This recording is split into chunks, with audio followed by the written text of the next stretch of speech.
Good afternoon, Professor. Today I'm going to be talking about Chapter 10. And first, I wanted to talk about one of the things that I thought really important was that they actually spoke about centurions or people over 100 years old. I thought that was interesting.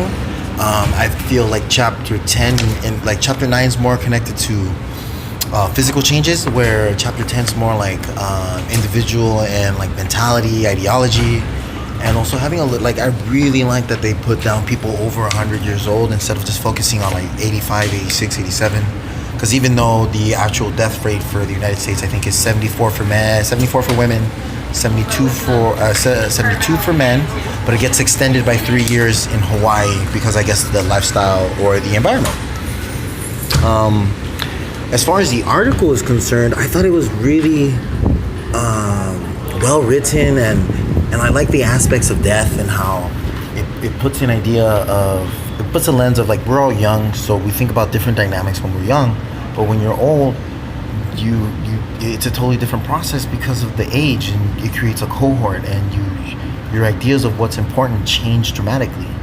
I thought that was really eye-opening, and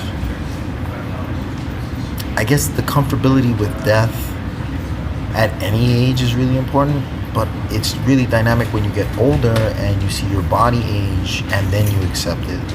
I guess for me it's because I'm young. I accept death as an inevitability, but not something that I have to worry about my body not functioning. More like I could die at any moment from like a car crash or whatever, but I don't ever feel like, oh, okay, I'm just gonna fall asleep and maybe I won't wake up. I thought that's so good because what I've read from chapter 9 and 10, it gives me a perspective of like young people trying to figure out old people because they're scared of dying. You see what I'm saying? Like, it's not, yes, I think it's under the blanket of let's understand these people so that we can better their lives and ease their next chapter of whatever, because they're going to pass away as a tendency of life. Whatever is born must die. But I think it's such, in my opinion, I think we do it for a more selfish reason. We do it to understand and to accept death as inevitability, but I think it comforts us. And when I mean us, I mean people that are young. And when I mean young, I mean 50 and below. Maybe even 60 and below, because they're talking about people 120 in here. And then another dynamic that I thought was functional capacity.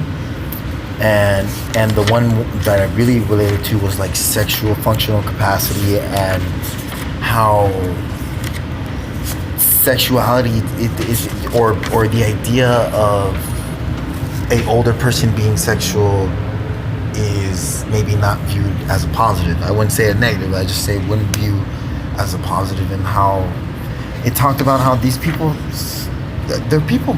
They still have the same, maybe different direction as far as their day-to-day habits and their physicality. Maybe they can't physically do these, but they have the same thoughts and same inhibitions as everyone else, because we're kind of connected to being, I wouldn't say animalistic nature, but we all get hungry, we all gotta use the restroom, we all have desires, we all have needs and wants, and the elderly are no different. And I love that. But it's just a little sad to me, and I don't have a solution. A lot of people die alone and don't get to express themselves physically because their partner passed away, disease, or they just never got a partner. And then also spirituality in very late adulthood. I feel like that's individualistically based. I feel the older people that are around today, that let's say like when I was 9, 10, and I still remember my great-grandparents 92 and 95 respectively, they were devout Catholics, and they knew they were going to heaven no matter what, where my experience with my uncle, who's like 85, he's an atheist, and before he had his stroke, he could talk about it all day, and he would talk about how religion was brought by the Europeans, and that like his identity is almost completely skewed by colonialism, and that not it wasn't until his 30s and 40s that he went to Manoa and got his degree after he joined the army and went to Vietnam, that he started to expand that thought process of inquiring of spirituality and actually adapting that his environment had molded his idea of spirituality. And I thought that to be refreshing and just eye-opening. And then I didn't focus on the dying process because I just felt like that was depressing. But I do want to reiterate that the reading was really good. The Apple Hill one, and then so the aging and I felt it gave a good perspective of the elder. Instead of coming from a direction of understanding, it was more of a direction of making us understand. Same thing, but different lens. It was looked at through the perspective of an elder person instead of a perspective of as a social worker or a young person trying to understand others. I hope that made sense. Okay, thank you.